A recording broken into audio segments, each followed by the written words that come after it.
What's up, folks? It's your boy Bob Hollywood back with another exciting review. Today's review is going to be of this Jurassic Park Amber Collection, Dr. Ian Malcolm. And I already said it's Jurassic Park, but it's from Jurassic Park.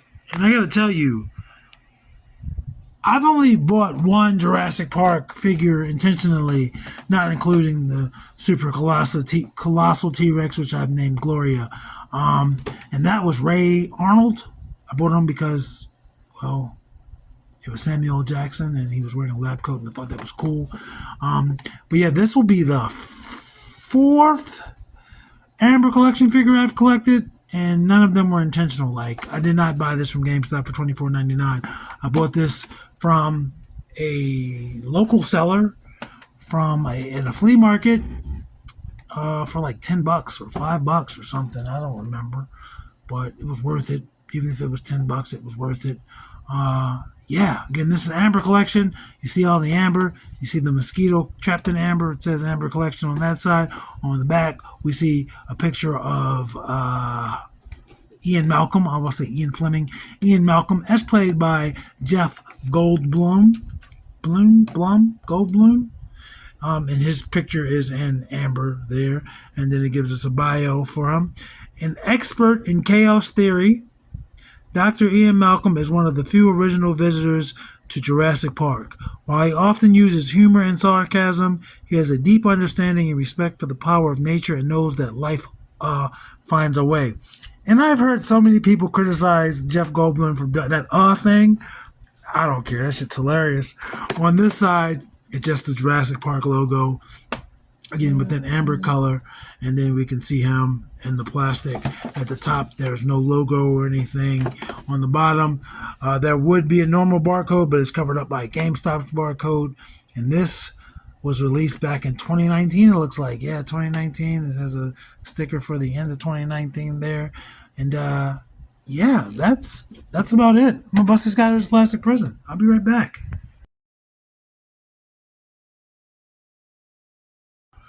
Okay, I'm back. He's free from his plastic prison. Two things before we start this review officially, and that is, I said I don't seek out the Amber Collection figures. That's not true. I did buy Ellie Sattler. I sought her out on eBay. I thought I was going to use her for custom.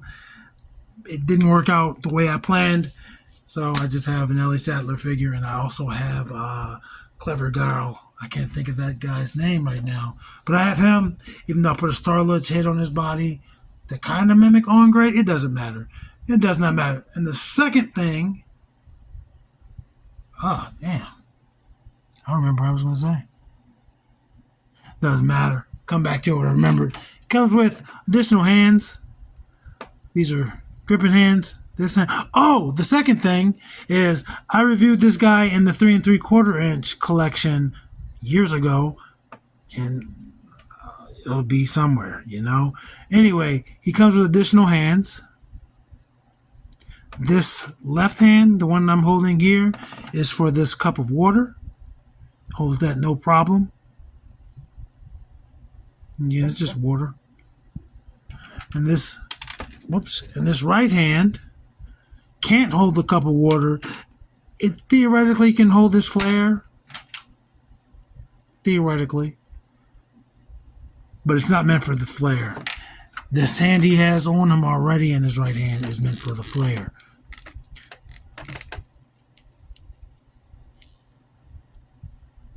And I remember he came with this accessory and the shorter version as well. Let's pop out a hand.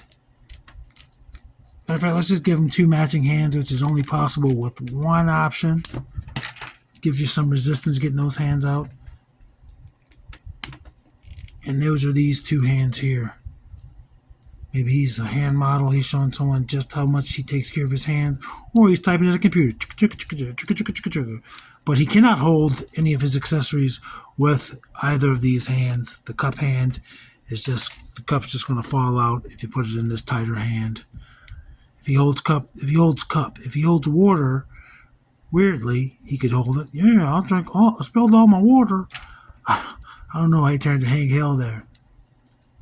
And his only other accessory is this stand, which has a Jurassic Park logo on it. Looks like it's amber. So he has 2 holes in his feet. Boom. Boom. He's in there. He's on there. Boom, boom. Not necessarily. He stands no problem. I don't remember if any of the other ones came with that. And again, sorry folks, I'm not going to compare him to any of his Jurassic Park cohort because they're all in different places. And yeah, actually they might actually be in the same place, but shh, don't tell nobody. I'm still not going to get them out. Anyway, folks, let's look at him. Let's look at Jeffy. Jeffy Goldblum. I don't know why I zoomed in. Sometimes I zoom in on these videos, sometimes I don't. Sue me. Let's see if these glasses come off. They don't easily. They may. But I'm just going to go ahead and keep them on. Oh, I don't think it's the best likeness of Jeff Goldblum, but it's not horrible. And I'm not sure if there are any other Jeff Goldblum figures to compare him to. Maybe there's a Fly figure from Mecca. I don't know. But, yeah. Black hair. I want to say he was young. So what is he? He was born in like the 50s. So he was like 40 at the time this movie came out. It's a good looking man in general. I mean, he's definitely just older now. As you can see, I've Googled him to get your height when it's time for it. That's how he looks now. He looks with gray, shorter hair than this. But he still looks the same. You got the necklace down there.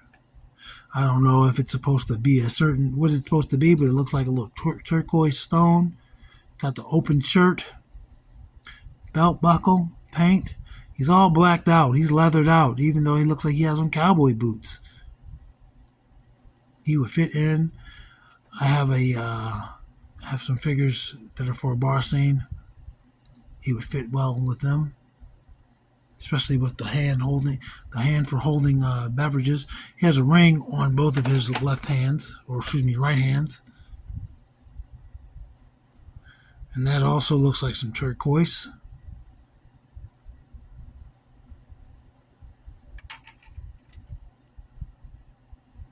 My hands look disgusting because they're dry. I'll never find love. He has a wristwatch on his left arm. Let's see. If he was looking at it this way, let's see what time it is. Looks like it is 7:55. Or I guess technically that would be like 6:55. Because if it were 7:55, the shorthand would be closer to the 8. But it's no real time. It says 7:55, but that's not accurate in terms of where the actual hands would be. But yeah, he's got silver on the buckles there, both inside and out. And silver on the buckle there, silver on his necklace, silver on his fingers, silver there. And that's it. That's it for the paint. I mean, there's different blacks. Like his belt looks leather compared to his pants. But still. He's just blacked out, man. He's blacked out. He feels wiggly. We're about to go over his articulation, so we'll find out. I'm gonna back up a wee bit. There's good. I think. Trying to sit to the side. Let's look at his articulation. He's not going to look down much. He's going to look up a good bit. And it's on a ball joint there. But it has some forward movement. It doesn't look down much. But he rotates 360. Plenty of attitude. Gives you a really good T-pose. Rotates 360. Oh, it's stiff.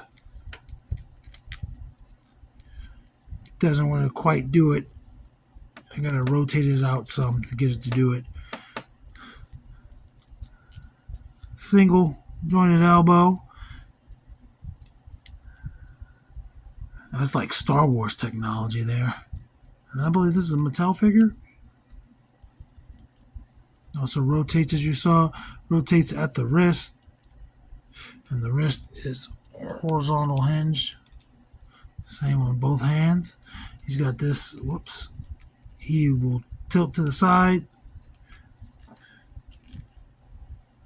back, forward, but he won't rotate at the top, but he will rotate there, just above the pants. And he's going to give you full split. Wow, Jeff. Save some pussy for the rest of us, bro. And he kicks forward that much, does not go back at all, really. Thigh rotation. Whoops. Double jointed pinless knee.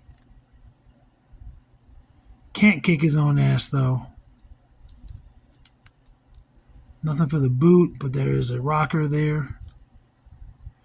And it rotates 360. I really like those boots. Let's stand him up. Let's get his height. And he is 6 3/4 tall. He's a tall guy. 6 3/4. Let me see if I can get some size comparisons without backing up the camera. And if I need to back up the camera, I will. Let's bring in Roadblock from G.I. Joe Classifieds. They're about the same height, which means Titus O'Neil, another Mattel figure, is going to be taller. And I don't remember if we remember sizes, but Titus is also supposed to be 6'4". So he's a little bit taller. It's cool though, man. It's not a problem. Let's bring in some more Mattels. I think these are the last of the Mattels. So Mattel gets some pretty good representation in the review crew. I don't review too many Mattel figures, but I just don't. But he is taller than both Andra and Vixen. I know Andra is not standing up at her straightest, but he is taller than them. So yeah, he's going to be taller than everybody but Titus. And again, I think him and Roadblock were the same height. And there he is compared to Winston Zedmore. And Mattel used to have the Ghostbusters line. I've never had any of those except for the female figures. I'm fine with Hasbro's versions. They're a little bit smaller, but I'm used to it now. And I know they have more characters. He is taller than both Winston and the Black Panther. And let's bring in Lucio. Again, Lucio's not standing up at his straightest. He is not making the most of himself. Lucio and John Jones. Again, John Jones is also, I believe, 6'4", 6. I think he's 6'4". I don't remember, but he's shorter than this figure. And Jazzwares did update their UFC line, but I don't collect the bigger 7-inch scale figures. I'm fine with the ones I have in 6 inches, and I like to get the rest. Like 3 I don't have. 2 of them are the same character, or person rather. And there he is against Lando and Devin. Anyway, folks, that was this guy. He came with a good amount of accessories. He's a pretty cool looking guy. Jeff Goldblum, man. What's not to love, man? Go Jeff Goldblum. I can't speak, man. I'm losing my ability to talk. Anyway, folks, action figures speak louder than words.